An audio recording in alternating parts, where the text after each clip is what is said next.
Hi. இன்னைக்கு வந்து நான் கிராஃபிக் டிசைனை பற்றி சொல்ல போகிறேன். அது என்னென்னா, கிராஃபிக் டிசைனில் மட்டும் ஒரு ஃப்ரீக்வெண்ட்டாக யூஸ் பண்ணுற டூல்ஸ்னு பார்த்தா ஒரு 4-5. அதில் ஃபோட்டோஷாப், இல்லுஸ்ட்ரேட்டர் அதெல்லாம் வரும். அதில் ரொம்ப பேசிக்கானதுன்னு பார்த்தா கோரல் ட்ரா. அது வந்து கோரல் ட்ரா வந்து டிசைனிங் டூலில் ரொம்ப ரொம்ப குழந்த மாதிரி. அது யார் வேணாலும் யூஸ் பண்ணலாம், ரொம்ப ஈஸியாக இருக்கும். இந்த கோரல் ட்ராவை பற்றிலாம் எனக்கு தெரிஞ்ச விஷயத்தை நான் ஷேர் பண்ணுறேன். ஆக்சுவலாக கோரல் ட்ரா வந்து 1989 லான்ச் பண்ணியிருக்காங்க போல். நான் வந்து யூஸ் பண்ண ஆரம்பிச்சது 2013 நான் யூஸ் பண்ணிகிட்ருக்கேன். பட் ஆனால் 2013 யூஸ் பண்ணும்போது X6 யூஸ் பண்ணல. ஆக்சுவலாக X4 ஸ்டார்ட் பண்ணேன் நான். X4 ஸ்டார்ட் பண்ணி இப்போ 2024 வரைக்கும் வந்துருச்சு. பட் ஆனால் நான் இப்போ தான் 16 யூஸ் பண்ணிகிட்ருக்கேன். ஏன்னா அதை அப்கிரேட் பண்ண எனக்கு யூஸ் பண்ணுறது ரொம்ப கஷ்டமாக இருக்கும். அதனால் இப்போ வந்து நான் 16 யூஸ் பண்ணிகிட்ருக்கேன். அதில் வந்து பேசிக்ஸ்லேருந்து உங்களுக்கு சொல்லித்தரேன் ஒன் பை ஒன்னாக. வெல்கம் டு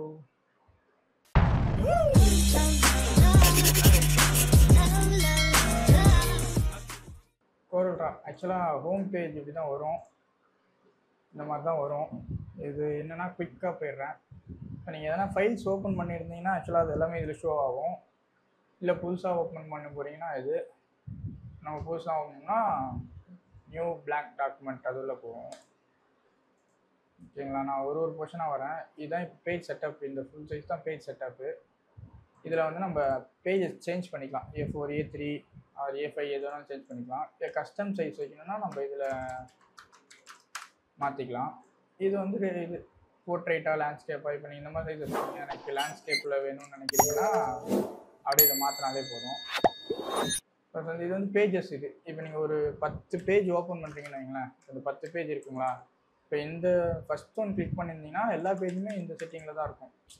நீங்கள் இப்போ இப்போ அடுத்த பேஜ் நீங்கள் A3 மாற்றினீங்கன்னா எல்லா பேஜும் A3 மாறணும். இல்லை எனக்கு ஃபஸ்ட் பேஜ் தான் A3 வரணும், செகண்ட் பேஜ் A3 வரக்கூடாதுன்னு நினச்சிங்கன்னா இப்போ செகண்ட் பேஜில் போயிட்டு இந்த ரெண்டாவது இருக்க போகிறேன் கரண்ட் பேஜ், அதில் வச்சு நம்ம சைஸ் மாற்றிக்கணும். அதில் A5 மாற்றிக்கணும்.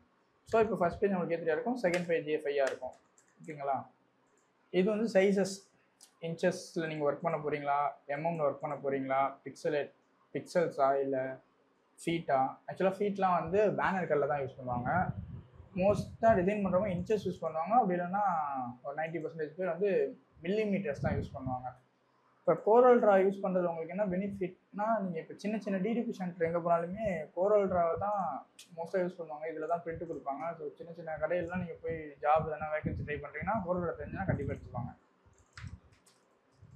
இப்போ அடுத்தது அப்படியே போயிடுவோம். இது வந்து மூவ் பண்ணுறது. இப்போ நான் ஒரு ஆப்ஜெக்டிவ் வச்சுருக்கேன். நான் இப்போ இது ரைட் தள்ளணும்னா அது 0.1 mm இருக்குங்களா, நம்ம அதுவே இங்கே ஒரு 10 mm செட் பண்ணிட்டு இதை தள்ளணும்னா 10 mm மூவ் ஆகும்.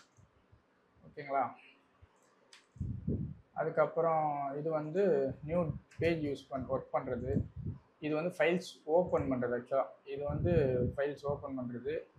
ஷார்ட்கட்ஸ் இதுக்கெலாம் நிறைய இருக்குது. நீங்கள் யூஸ் பண்ண உங்களுக்கு ஈஸியாக இருக்கும். இது வந்து ஓப்பன் பண்ணுறது, பழைய ஃபைல்ஸ்லாம் ஓப்பன் பண்ணுறது.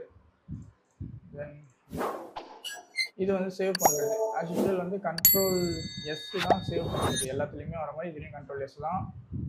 நீங்கள் புதுசாக ஓப்பன் பண்ணுன்னா Ctrl+N கொடுத்தீங்கன்னா புதுசு பேஜ் ஓப்பன் ஆகும். அதே Ctrl+Sனா சேவ் ஆகும், Ctrl+Oனா ஃபைல் ஓப்பன் ஆகும். இதுதான் ஷார்ட்கட்ஸில். ஓகேங்களா, அப்படியே வந்தால் நம்மளுக்கு பிரிண்ட்டு. இது வந்து பிரிண்ட் ஆப்ஷன். இப்போ நீங்கள் எதனா பிரிண்ட் கொடுக்க போகிறீங்கன்னா அதோட பிரிண்ட் ஆப்ஷன் இது. இது வந்து காப்பி பேஸ்ட்டுக்கு ஆப்ஷன். இது வந்து Ctrl+Xனா கட் வித் பேஸ்ட்டு. அதுவே நீங்கள் காப்பி பண்ண போகிறீங்கன்னா இங்கே இருக்க போகிறேன் Ctrl+C. இது Ctrl+V, அதுவே பேஸ்ட் ஆகும். இது வந்து அன்டூ பண்ணுறது. இப்போ நீங்கள் தப்பாக எதனா பண்ணிட்டீங்கன்னும் போது அதை நம்ம அன்டூ பண்ணிக்கலாம். ஓகேங்களா, இல்லை மறுபடியும் ரீடூ பண்ணால் இதை அப்படியே ரீடூ ஆகிடும். ஓகேங்களா, மோஸ்ட்டாக இதில் தான் யூஸ் பண்ணுவாங்க. இதில் இது பேஜோட அந்த சைஸ் இது பண்ணிக்கிறது, உங்களுக்கு எந்த சைஸில் வேணுன்ற மாதிரி யூஸ் பண்ணிக்கிறது. லைக் இதான் கோரல் ட்ரா பேசிக்ஸு. நான் உங்களுக்கு ஸ்பீடாக சொல்லிட்டேன்னு நினைக்கிறேன். ஃபஸ்ட் டைம் தான் கொஞ்சம் நர்வஸாக இருக்குது, எனக்கு சொல்லித்தர தெரியல ஆக்சுவலாக. இருந்தாலும் அடுத்த இதில் கொஞ்சம் ஸ்லோவாக சொல்ல பார்க்குறேன். நான் உங்களுக்கு இந்த டூல் எல்லாமே ஒன்று என்னென்னது, ப்ளஸ் இப்போ நீங்கள் ஒரு விசிட்டிங் கார்டு டிசைன் பண்ணணும்னா அது எப்படி டிசைன் பண்ணணுன்றது எல்லாமே நான் உங்களுக்கு அடுத்த இதில் எக்ஸ்பிளைன் பண்ணுறேன். ரொம்ப பெருசாக போட்டால் யாரும் பார்க்க மாட்டுறாங்க. அதனால் நான் சின்ன சின்ன வீடியோவை கட் பண்ணி போட்டுக்கலான்னு பார்க்குறேன். இப்போதைக்கு இந்த மேலே இருக்க பேசிக்ஸ் இதுதான். இதை பற்றி உங்களுக்கு ஐடியா இருக்குன்னு நினைக்கிறேன்.